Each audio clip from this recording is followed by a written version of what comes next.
friends, how are you? I hope you're doing wonderful today. Today we are talking about how I overcame my fear of driving. Yes. So, to give you some context, I lived in New York, and if you know New York, if you live there, you know that owning a car is not it's not necessary. It's not necessary because public transportation in New York is so readily available. It's just so convenient. The subways, the buses, if you miss one bus, in 15 minutes you'll get another one. I had always lived close to the bus stops.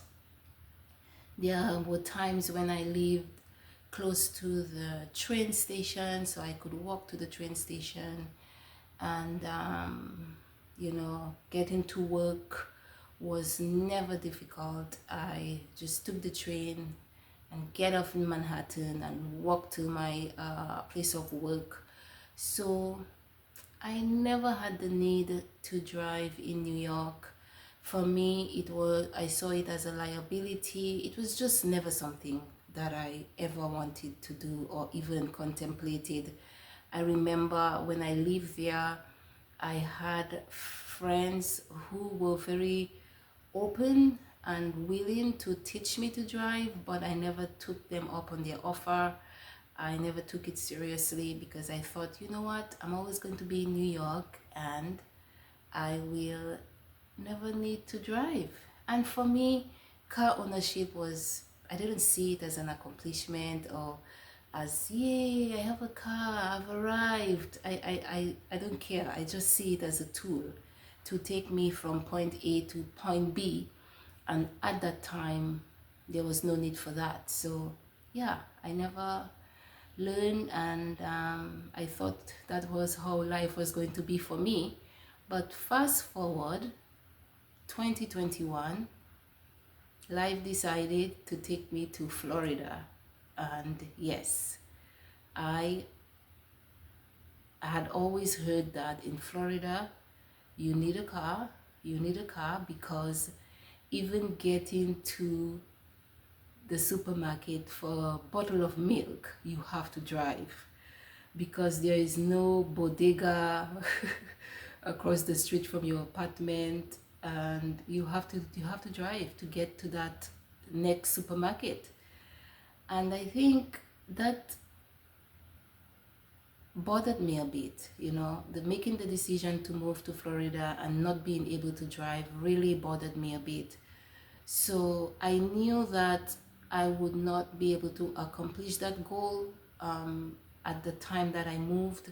So what I did was I strategically placed myself in an area that was very close to my job, because for me, my job was my priority. If I could walk to work, then anything else I would be able to figure it out.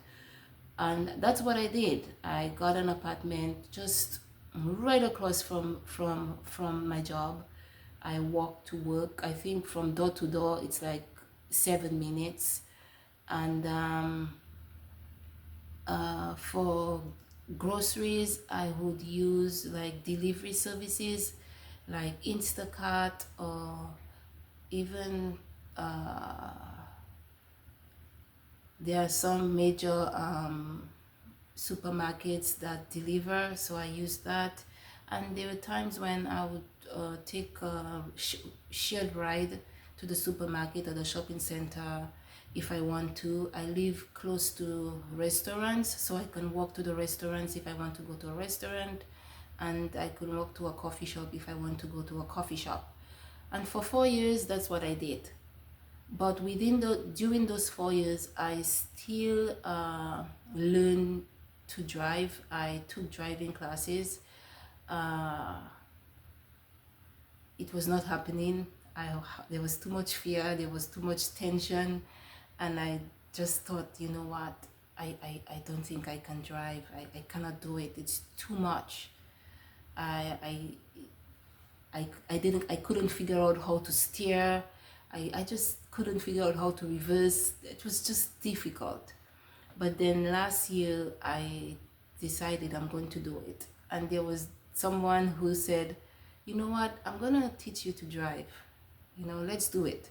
And they gave me about three free opportunities to drive their truck. And I think that helped me a lot.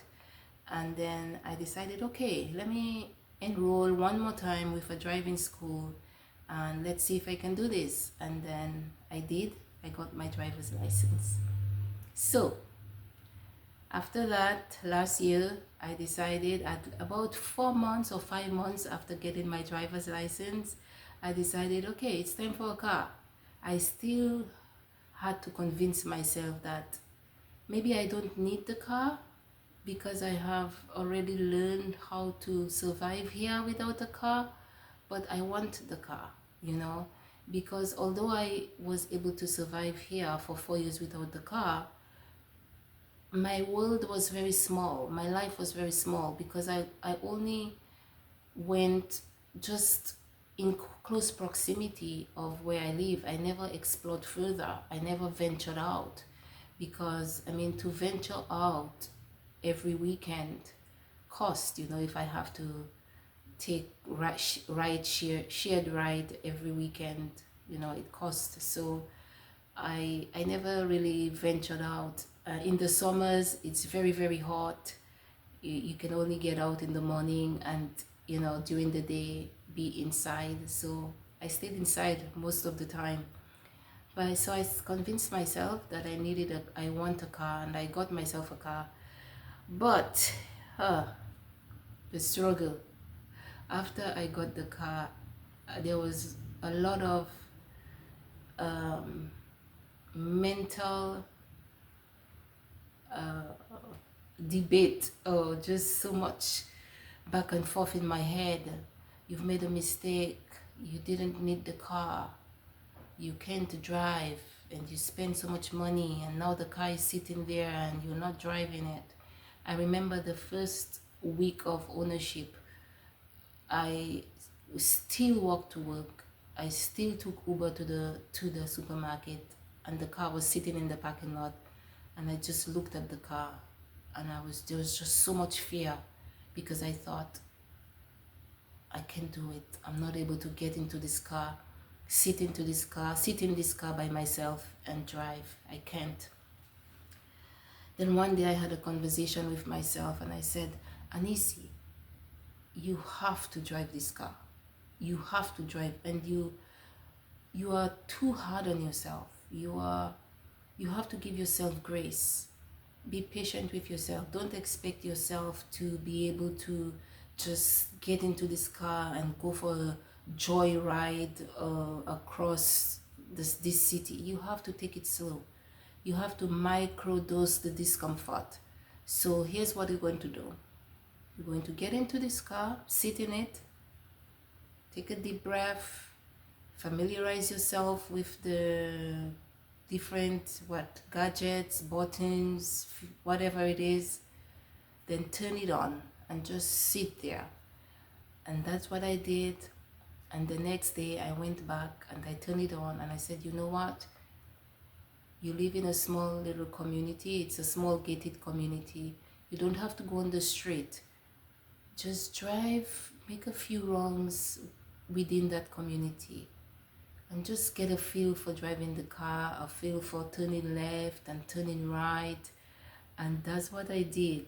For a few days, I got into the car and I just drove around for a few minutes within my compound. And I was like, oh my God, I can do this. Yes. Then I said, okay, now I think you are ready for the street. You don't have to go on a 20 minutes drive. Just go around your neighborhood now. But you can do it very early in the morning when there is not much traffic, because you might be very slow and you don't want to be holding traffic. So I would wake up very early in the morning, like 6:30. I would get in the car and I would just drive around my neighborhood a few times until I start to feel a little more confident. And then I said, you're ready to drive to work. Then I started taking it to work. I think the first day I took it to work, I was a little slow because I had to make a left turn. And it's very tricky making left turns because you have incoming cars.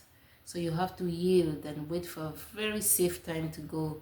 And for me, a new driver, a safe time is when I cannot see anything coming. But the people behind me, they are already experts, so they can just go very quick. So they were honeying, beep beep, come on, go. Oh my God. That just shut me down. And I said, okay, this is the last time I'm going to work with the car. So I'm not driving again. But I said, you know what? I spoke to somebody, they said, you know what? Don't pay attention to the people behind you in those situations. If they want to cross, if they want to go ahead, they can go ahead. You go when you feel comfortable and when you feel it's safe. Because if something happens, you're on your own. So I started looking at it that way. I started just, I'm faster now, but I'm not letting the pressure of other drivers cause me to do things that I'm not comfortable with. I think that was my biggest fear, holding other drivers back or being too slow. And but now I don't care about this anymore. So yes, that's how I overcame my fear of driving. It hasn't completely subsided as yet. Maybe it will never, I don't know, because even now when I get in the car, I still feel a little anxious, but I tell myself, feel the fear, but do it anyway.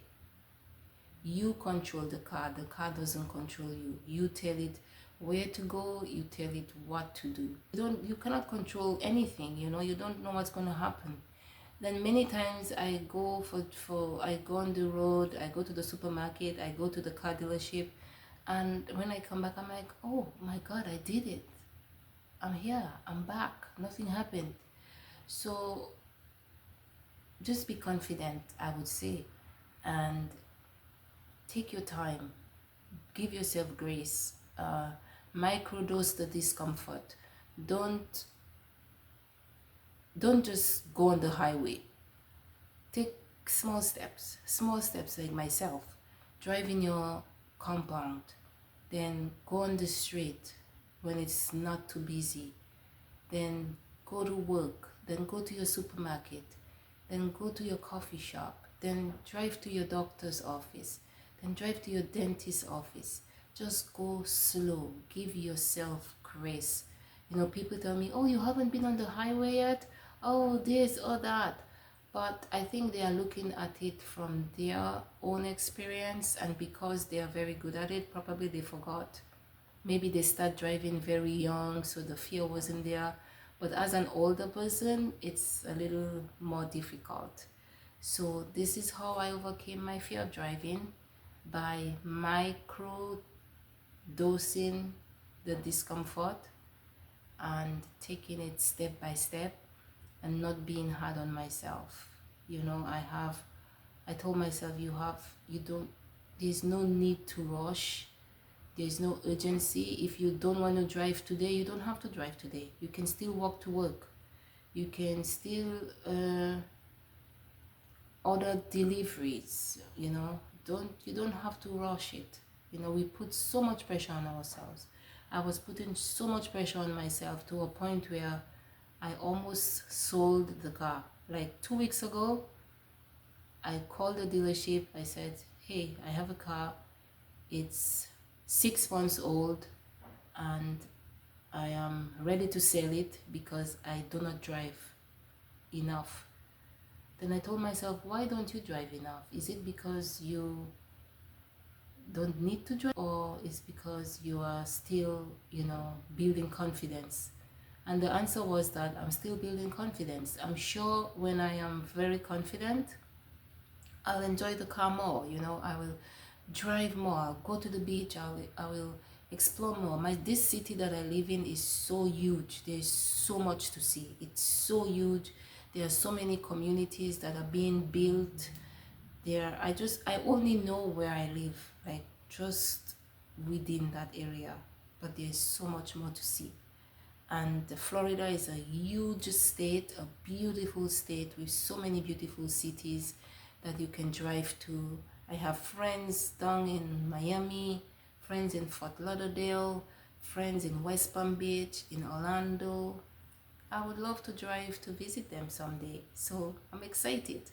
I'm excited I didn't drive, it didn't sell the car, and I'm excited that I'm slowly gaining my confidence and learning to drive. So if you're a new driver like me and you're a little fearful and anxious and you learn older, like in your 40s or probably your 50s, and you think you cannot do it, yes you can. I know you can. We can do this. So yeah, my name is Anisi. If you like this video, please click the like button, share, subscribe, and let's do this. Tell me your stories, share your driving experience with me. Let me know what scare you the most as a new driver, and let me know how you, if you've ever had the fear of driving, how you overcame it. Let's share our stories in the comment section. Thank you for watching, and I will see you on the next one.